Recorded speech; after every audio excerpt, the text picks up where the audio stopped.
बहन भाई, हम लोग 8 बहन भाई हैं।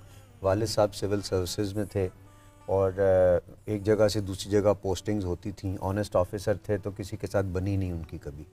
तो मुझे याद है कस्टम्स में थे तो हमारा घर बड़ा एक मुनासिब से साइज़ का होता था। तो मैं अब्बू से कहता था आपके जो छोटे अफसरान हैं उनके घर इतने बड़े बड़े क्यों हैं? तो वो कहते थे बेटा ये हराम और हलाल का फ़र्क होता है।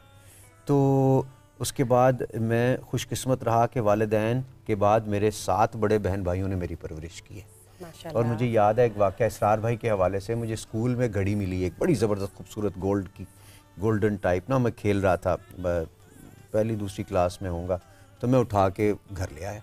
मैं बड़ा खुश कि वॉच मिल गई है।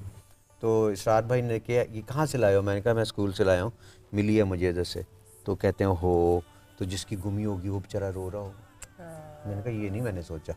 कहते हैं नहीं नहीं ये देखो तुम, वो कितना परेशान होगा, तुम जिसको जब वापस करोगे वो इतना खुश होगा, उसके पेरेंट्स से भी उसको डांट पड़ी होगी, प्रिंसिपल को दे के आओगे ना तो वो बड़ी खुश होगी। हमारी प्रिंसिपल बड़ी अच्छी थी। तो इन्होंने मुझे कन्विंस किया। मैं अगले दिन गया, मैं प्रिंसिपल को दी वॉच। उन्होंने असेंबली में ऐसे करके कहा ये किसकी है? जिसके बच्चे की थी वो आके ले। तो एक एक एक, एक लाइन सेट हुई, ठीक है ना।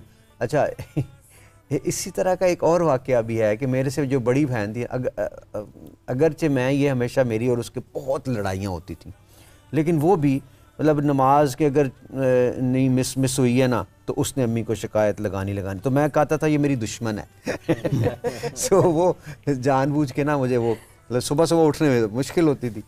तो ये हर बहन भाई ने ना मेरी एक जिस कदर भी मेरे जो अच्छे पॉइंट्स हैं ना वो उसका क्रेडिट इनको जाता है। जो दूसरे नेगेटिव हैं उनका समझ लें कि वो मैं ज़िम्मेदार खुद हूँ।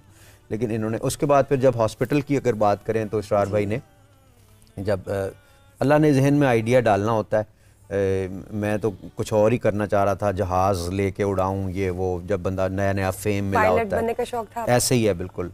और बड़ा मैंने वो जहाज़ की एक बात भी कर ली कहीं। तो गाड़ी मैंने अपनी मर्ज़ी की ले ली थी और क्योंकि पैसे बड़े आ रहे थे शोज़ के, तो मुझे याद है पहले पैसे आए तो मैंने इतने सारे पैसे ना बिस्तर के ऊपर बिछा दिए सारे। मैंने कहा अच्छा अब इनका क्या करना है? तो मैंने कहा यार मैंने इतने पैसे क्या करने हैं?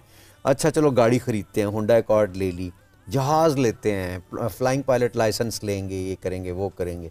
तो वो बड़े बड़े ख्यालात थे। तो अम्मी की डेथ हो गई। अम्मी को बड़ा शौक़ था कि मैं रमज़ान अल मुबारक में जाऊँ। तो वो हमेशा ना मौत के साथ बड़ी बेतकल्लुफ़ी वाली बातें, हम कहते थे आप क्या करती रहती हैं हर वक्त ऐसी बातें? पुत्र जाना तो है ही है ना, मौत ते बरहक के ना। तो 15 रमज़ान को जी अम्मी चली गई और दूसरी उनकी ख्वाहिश ये थी चलती फिरती चली जाए, यानी किसी से पानी का गिलास भी ना मांगे, अक्सर ये कहती थी। तो बस एग्जैक्टली वही हुआ कि 2 मिनट पहले वो ऐसे स्लीव्स रोल डाउन करके जा रही थी बाथरूम से निकल के नमाज़ पढ़ने और गई। तो मैं 5 मिनट बाद वापस कमरे में गया तो अम्मी स्टिल पड़ी थी।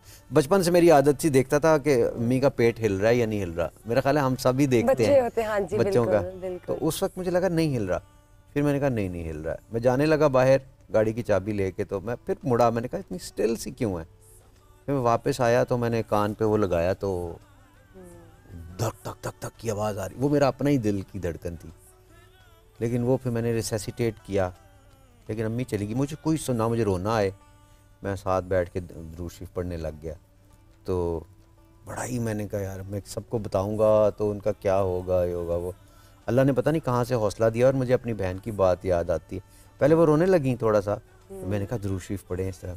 तो वो ना साथ ही कहती हैं या अल्लाह हमने तेरे फ़ैसले को कबूल कर लिया, तूने हमसे सबसे प्यारी चीज़ ले ली है, हम तेरे फ़ैसले को कबूल करते हैं, तो तू ना अब इनको इनकी बख्शिश का ज़रिया कर दे। तो मैं उनकी बात से इतना वो इंस्पायर हुआ। तो मतलब ये अल्लाह के वली हैं मेरे बहन भाई जो है ना। मैं ये कहता हूँ कि इसरार भाई ने 2.5 करोड़ दफ़ा दुरूद शरीफ पढ़ा हुआ है। माशाल्लाह, हाँ, बाकी भी माशाल्लाह। मतलब दुनिया में हम लोग करोड़पति होके जाना चाहते हैं ना, तो हमारे एक बुजुर्ग ने कहा था कि दुरूद शरीफ में कितने लोग करोड़पति होके जाते हैं। तो ये वाली बात, अब इससे मैं बात की है, मेरा मकसद पता क्या है, कई लोग शुरू कर देंगे इंशाल्लाह। आपकी मदर की अगर मैं बात करती हूँ तो कुछ आपने कलाम लिखा हुआ है, दुआ थी उनकी। हाँ, दुआ है कोई, और उस पर फिर कोई कलाम लिखा आपने? हाँ जी, वो कोई वाकया भी है? कलाम तो वैसे कलाम ही लिखा था वहाँ पे, वो सुना दे। दुआ तो नहीं था। माँ तू चेते आउणो हट दी ना, तेरे बाजों ए दुख दिल दा दस मैं किनू कां मां तू चेते आउणों हटदी ना एक बारी चल ख्वाब च आ जा आके सीने ला जा जेड़ा पांबल बलदे माए आके आप बुझा जा तेरी याद च अथरू केरा जद भी कला मां तू चेते आउणों हटदी ना मां तू याद आउणों हटदी ना। अल्लाह ताला गरीब की रहमत करे। और जितने लोगों की वालिदैन जिंदा हैं मैं उनसे यही कहूँगा कि मौका है आपके पास, जितनी भी खिदमत कर सकते हैं कर लें। एक एक लम्हा कीमती है, क्योंकि होते हुए साहस नहीं होता, पता फिर ही चलता है जब चले जाते हैं ना एक दफ़ा। तो आज अल्लाह ने देखे उनके नाम पे सुगरा शफ़ी अस्पताल। मैं कभी माँ को देखता हूँ, वो इतनी सादा, वो इतनी प्यार करने वाली, वो चादर लेके रखना और वो सही माँ जैसी माँ, हर कदम पे अल्लाह, हर लफ्ज़ में अल्लाह। तो कलमा सिखा के और क्या क्या नहीं, सीधी जो कहते हैं ना कूलू कौलन सदीदा, वो थे हमारे पेरेंट्स। जो दिल में है वो मुंह पे है, कर दी है बस। तो इसीलिए अल्लाह ने उनका नाम ज़िंदा किया। ना कभी कभी मैं कहता हूँ उसके ऊपर सुगरा शफ़ी अस्पताल की बजाय बरारुल हक और इसरारुल हक और अनवारुल हक अस्पताल भी तो हो सकता है। लेकिन अल्लाह ने उनका नाम ज़िंदा करना था, और 200-400 साल बाद तो हमें तो शायद भूल जाएंगे लोग, वो नाम ज़िंदा रहेगा। तो बहरहाल ये है कि आज उनके नाम पे जो आज 60 लाख मुस्तक मरीज़ों का इलाज वहाँ पे हो चुका है, जहाँ पे जी जहाँ पे कोई हॉस्पिटल नहीं था जी। आज से 23 साल पहले से ये काम शुरू है। चिल्ड्रन वेंटिलेटर्स, उसके बाद स्ट्रेप्टोकाइनेस, यानी जो होता है ना कि इसने नहीं बचना वाली बात, वो अल्लाह ने उनको बचाना होता है, लेकिन अल्लाह ने उसको ज़रिया ज़रूर बनाया है अस्पताल। और फिर सब लोगों को वसीला बनाया। फिर शुरू में मुझे ज़मीन भी नहीं दी हुकूमत ने, तो मुझे तो काफ़ी मेहनत थोड़ी बहुत करके, मेहनत क्या करनी, अल्लाह ने कॉन्सर्ट देने होते थे, तो करके मैं ज़मीन भी खुद ही ख़रीदी। हॉस्पिटल शुरू हो गया और अल्हम्दुलिल्लाह रुकावट कोई नहीं आई। ये है कि बस हैंड टू माउथ चल रहे होते हैं, जितने आते हैं लग जाते हैं। ज़कात के तो वैसे ही साल के अंदर लगाने होते हैं, बाकी तामीर, फिर मेडिकल कॉलेज भी, कैंसर हॉस्पिटल भी। इसरार साहब, कैसे ये ख्याल और कितना मुश्किल है ये सारी चीज़ों को साल भर लोगों की खिदमत करना, एक तो बड़ी बरकत और बड़ी सादत है, लेकिन ये मुश्किल कितना है चलाना, और ख्याल कैसे है ये, कितना किस हद तक इसमें कोशिश करना पड़ी है, किस हद तक इसमें मुश्किलात रही हैं, कैसे डटे रहे हैं कि नहीं जी करना ही करना है। बिल्कुल। ख्याल की बात ऐसी है कि मैं, इब्रार और बड़े भाई अम्मी की डेथ के बाद उनकी कब्र पे जा रहे थे, तो इब्रार ने कहा कि भाईजान अम्मी के लिए कुछ करें ना। तो मैंने कहा क्या करना चाहते हैं? कहते तो उनके लिए कोई ऐसा काम करें, सदका जारिया रहे, चली तो गई हैं, हम अभी उनके लिए क्या कर सकते? तो हॉस्पिटल ना को बनाएं, कोई डिस्पेंसरी बना देते। अच्छा, डिस्पेंसरी से भी निश्चित स्टेज के आइडिया, छोटा सा हॉस्पिटल बन जाए। मैंने कहा हाँ क्यों नहीं, करते हैं, करना चाहिए।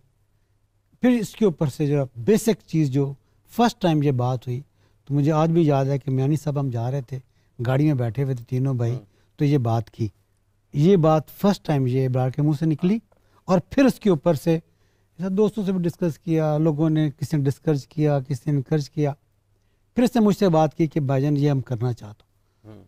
तो फिर मैंने, उस वक्त मेरी पोस्टिंग लाहौर में थी, मैं आर्मी में था उस वक्त, तो जब मैंने देखा कि इसका जज्बा है, ये चाहता है करना, तो फिर आई टुक ओवर। मैंने इसको गाइड किया, इसको बताया, फिर इसको अदारा बनाया, ऑर्गेनाइजेशन डेवलप की, बोर्ड ऑफ गवर्नर बनाया, फिर आहिस्ता आहिस्ता स्क्रैच से शुरू किया।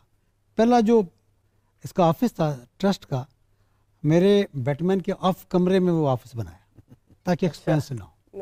इब्रार के पैसों से ज़मीन खरीदी, फिर इब्रार के शो के पैसों को 1-1 रुपया इकट्ठा किया, उसको मैनेज किया, फिर इब्रार के शोज़ पाकिस्तान से बाहर भी होते थे, तो आगाज़ कर दिया। लेकिन एम बड़ा हाई था और सोच थी कि हमने ये काम करना है। स्क्रैच से शुरू किया और आज अल्हम्दुलिल्लाह और आज 600 बेड का hospital, medical college, allied college, DPT, pharm D, nursing college, 6,500 बच्चा वहाँ पे पढ़ रहे हैं। बहुत सारे बच्चे ऐसे हैं जो बगैर पैसा दिए पढ़ रहे हैं। 3,000 6,000 हो गए, 6,000 हो गए। 6,500 बच्चे हो गए।